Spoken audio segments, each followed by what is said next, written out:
Friends, मैं आपका दोस्त रितेश अपने एमपीपीएससी नोट्स इन हिंदी चैनल में आप सभी का स्वागत करता हूं। तो फ्रेंड्स, आज के वीडियो में हम डिस्कस करेंगे कंप्यूटर की विशेषता एवं पीढ़ियों के बारे में कि कंप्यूटर की कौन कौन सी विशेषता होती हैं और इसकी कौन कौन सी पीढ़ियां हैं। तो उसी के बारे में हम डिस्कस करेंगे डिटेल में। तो बने रहें आप लास्ट तक इस वीडियो में। तो चलते हैं सीधे वीडियो की ओर, देखेंगे कि कौन कौन सी विशेषता है और पीढ़ियाँ हैं। तो सबसे पहले देखते हैं कंप्यूटर की विशेषता।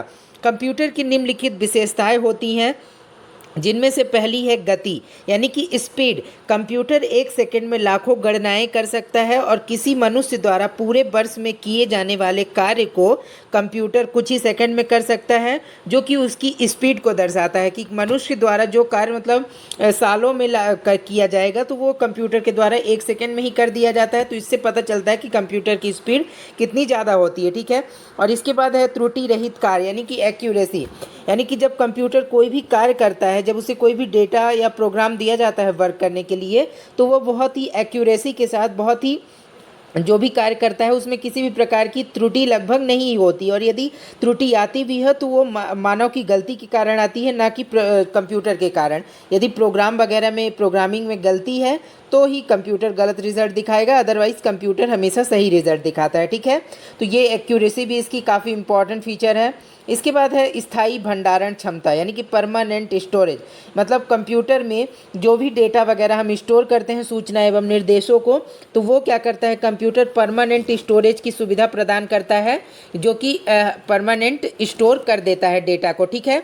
इसके बाद जो है अगला है विशाल भंडारण क्षमता, यानी कि लार्ज स्टोरेज कैपेसिटी, यानी कि कंप्यूटर में हम एक लार्ज डेटा को स्टोर कर सकते हैं। मतलब ऐसा नहीं है कि थोड़े बहुत डेटा के बाद कंप्यूटर भर जाता है, इसमें एक बहुत लार्ज नंबर ऑफ डेटा को स्टोर किया जा सकता है और इसकी जो स्टोरेज क्षमता है काफ़ी बढ़ाई जा सकती है थ्रू द हार्ड डिस्क के थ्रू, इसको और भी बढ़ाया जा सकता है। ठीक है। तो इस प्रकार से जो जो इसकी स्टोरेज कैपेसिटी होती है काफ़ी ज़्यादा होती है और इसे बढ़ाया जा सकता है। ठीक है। इसके बाद जो अगली विशेषता है इसकी अगली विशेषता है भंडारित सूचना को तीव्र गति से प्राप्त करना, यानी कि फास्ट रिट्रीवल। जब कभी भी हम कंप्यूटर में कोई भी सूचना को जो है स्टोर करते हैं, ठीक है, तो वो क्या करता है कंप्यूटर, यदि हमें कभी भविष्य में उस चीज़ की ज़रूरत है तो वो तुरंत ही उस सूचना को हम जब ढूंढते हैं तो वो तुरंत ही उस सूचना को हमारे सामने क्या करता है कि प्रदर्शित कर देता है, सामने लाके दिखा देता है। ठीक है। तो फास्ट रिट्रीवल जो है ये भी इसकी काफ़ी इम्पॉर्टेंट फीचर है। इसके बाद है अगला है जल्द निर्णय लेने की क्षमता, यानी कि क्विक डिसीजन। किसी भी प्रकार के जो निर्णय को कंप्यूटर के द्वारा जो है बहुत ही तीव्र गति के साथ लिया जाता है। ठीक है। कि यदि जो निर्णय लेने में मनुष्य काफ़ी टाइम लगा सकता है, तो वो कंप्यूटर जो टास्क दिया गया है उस निर्णय को लेने में कंप्यूटर चंद सेकेंड में ही उस निर्णय को ले लेता है। ठीक है। अगला है विविधता, यानी कि वर्सेटिलिटी। ठीक है। इसका क्या अर्थ है, तो कंप्यूटर की सहायता से हम विभिन्न प्रकार के कार्यों को कर सकते हैं। जैसे कि आपने देखा होगा कि आप एक ही समय पर कंप्यूटर में कई प्रकार के कार्य करते हैं, चाहे वो गाने सुनना हो, ठीक है, या फिर टाइपिंग करना हो, या फिर कोई और भी फाइल डाउनलोड करना, अपलोड वगैरह जो भी कर रहे हैं, तो वो सारे काम एक साथ जो है कई प्रकार के अलग अलग तरह के कार्यों को कंप्यूटर में एक साथ किया जा सकता है। ठीक है, एक ही टाइम पर। इसके बाद पुनरावृत्ति, यानी कि रिपीटिशन। जो रिपीटिशन है वो उसका अर्थ क्या है, कंप्यूटर के आदेश देकर एक ही तरह के कार्य बार बार विश्वसनीयता और तीव्रता से कराया जा सकता है। यानी कि कंप्यूटर कभी भी ऐसा मतलब एक ऐसी मशीन है, डिवाइस है, जो भी किसी उसके द्वारा यदि हम किसी भी कार्य को बार बार करवाते हैं तो वो बार बार भी विश्वसनीयता यानी कि और एक्यूरेसी के साथ उसे शुद्धतापूर्ण करता है। ना कि ऐसा नहीं है कि कंप्यूटर को एक बार कार्य जो दिया गया है और दोबारा वही कार्य दिया जाए तो कंप्यूटर उसे गड़बड़ कर देगा, ऐसा नहीं होता। कंप्यूटर को आप किसी भी कार्य को कई बार कंप्यूटर के माध्यम से करवा सकते हैं विश्वसनीयता और तीव्रता के साथ। ठीक है।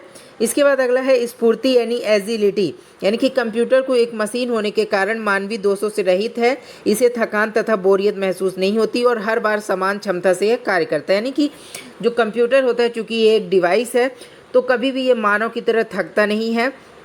तो इस प्रकार से इसे आप कितने भी कार्य देंगे तो ये आपके कार्यों को एकदम तेज़ी से और बिना बोरियत महसूस किए, बिना थकान के आपको जल्दी से करके दे देता है। ठीक है।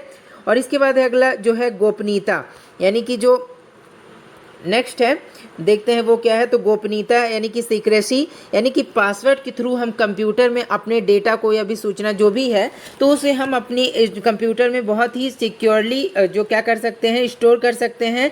इसकी सीक्रेसी बहुत ज़्यादा होती है। कई बार आपने देखा होगा कि आप अपने कंप्यूटर में हमेशा पासवर्ड डाल के रखते हैं, तो ऐसी केस में क्या होता है कि जब पासवर्ड वगैरह रहता है तो अनऑथोराइज्ड जो यूजर है वो इसे क्रैक नहीं कर पाता है, ठीक है, जिसके कारण जो है कंप्यूटर का डेटा जो है सुरक्षित रह जाता है। इसके बाद जो है कंप्यूटर की पीढ़ियाँ, यानी कि कंप्यूटर जो है ये कई जनरेशन से लेके आज जो कंप्यूटर आप देख रहे हैं छोटा और सस्ता, तो वो ऐसा नहीं था। पहले जब शुरू में बना था कंप्यूटर तो वो काफ़ी महंगा होता था, ठीक है, और उसके आकार जो है काफ़ी लगभग एक कमरे से भी ज़्यादा बड़ा होता था, ठीक है। तो कंप्यूटर को पीढ़ियाँ में जो सबसे पहले देखते हैं कि कौन सी पीढ़ी है, तो इसके पहले थोड़ा डिटेल में देखते हैं। कंप्यूटर के शुरुआती दौर में आज के तरह के कंप्यूटर नहीं थे और शुरुआत में बहुत बड़े, भारी और महंगे कंप्यूटर हुआ करते थे, ठीक है। और समय के हिसाब से कंप्यूटरों में कई बदलाव हुए और इन बदलावों से कंप्यूटरों की नई पीढ़ियों का जन्म होने लगा। और इस पीढ़ी के बाद कंप्यूटरों के आकार, प्रकार, कार्यप्रणाली जो है और कार्य क्षमता में भी कई जो सुधार हुआ, तब जाकर के आज का समय का कंप्यूटर जो है क्या हुआ, निर्मित हुआ। यानी कि जो पहले कंप्यूटर था वो आकार में, साइज में जो है ये सब काफ़ी भारी, बड़ा और ये होता था, ठीक है, और काफ़ी महंगे होते थे। लेकिन जैसे जैसे समय बीतता गया, कंप्यूटर की जो है नई नई पीढ़ियाँ आती गई, उसके कारण जो है कंप्यूटर के आकार, प्रकार, उसकी कार्यप्रणाली और कार्य क्षमता ये सभी में सुधार हुआ। तब जाकर के आज हम कंप्यूटर देखते हैं या लैपटॉप देखते हैं तो वो आज का कंप्यूटर बहुत ही काफ़ी सालों के बाद जो है कई चरणों में विकसित हुआ है, ठीक है।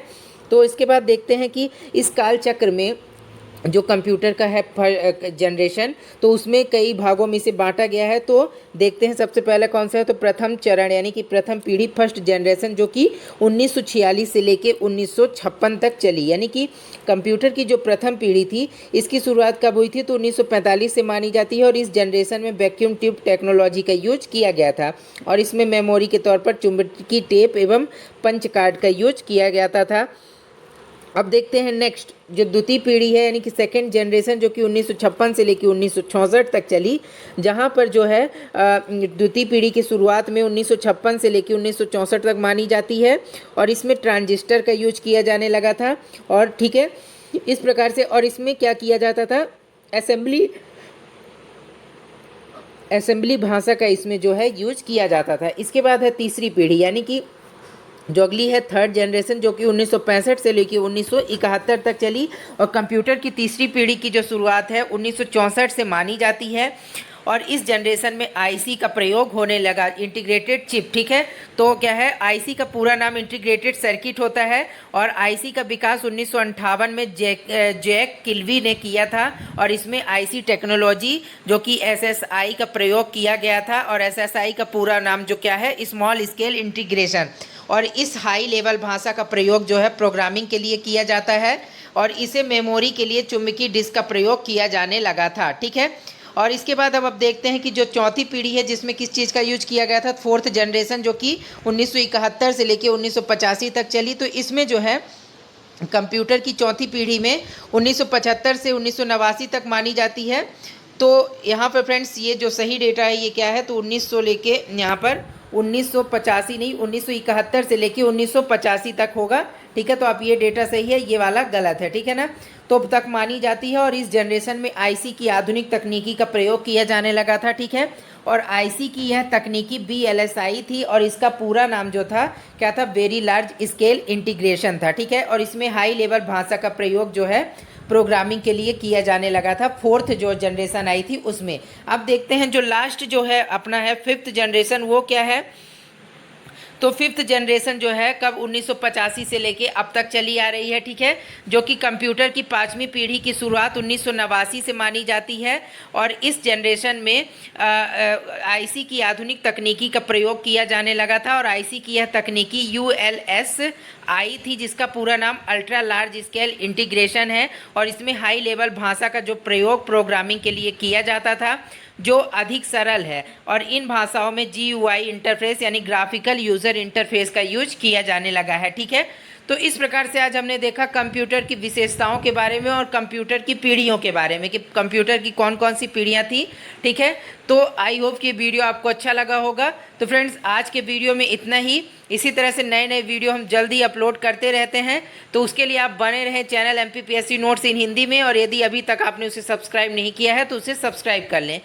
तो ओके फ्रेंड्स, बाय बाय।